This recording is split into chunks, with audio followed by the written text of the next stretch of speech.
কথা হচ্ছে আপনারা তো কেজিতে কেনেন না, আপনারা কেজিতে কেন বিক্রি করবেন, পিসে বিক্রি করবেন? আমি বুঝতে পারছি, দিস ইজ মাই মেসেজ। আপনারা যদি আমার মেসেজটা বোঝেন ভালো। আমি কিন্তু কোনো আইনানুগ ব্যবস্থা গ্রহণ করছি না, আমি আপনাদেরকে সতর্ক করছি, যদি করেও থাকেন আর করবেন না।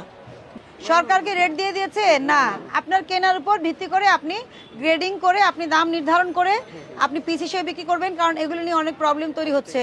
এগুলো ধরেন খুচরা বাজারে যাচ্ছে, ভ্যান আলা নিচ্ছে, নেওয়ার পরে এটা প্রাইস বাড়তে বাড়তে এমন পর্যায়ে চলে যাচ্ছে যে প্রচুর কমপ্লেন আসতেছে। রোজায় মানুষ যদি খেতে চায়, এটা তো একটা সোয়াবও, আপনি তো মানুষের, এটা কিন্তু একটা সেবাও। আপনি তরমুজ আনতেছেন বলেই তো মার্কেটে দিচ্ছেন, মানুষকে দিচ্ছেন, মানুষ খাচ্ছে, তাই না? আপনার বিজনেসও আছে, আবার সঙ্গে কিন্তু সেবাও আছে।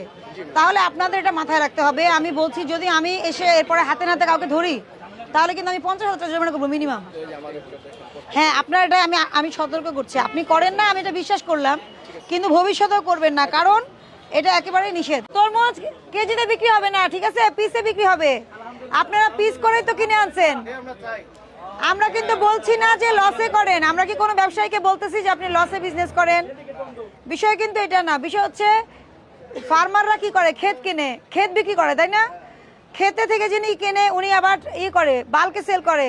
ওনারা কিন্তু পিসে করে, ওনারা কিন্তু কেজিতে করে না। তাহলে কেন ঢাকা শহরে এসে এই বিষয়টা করতে হয়? কেন অতি মুনাফার লোভে করতে হয়?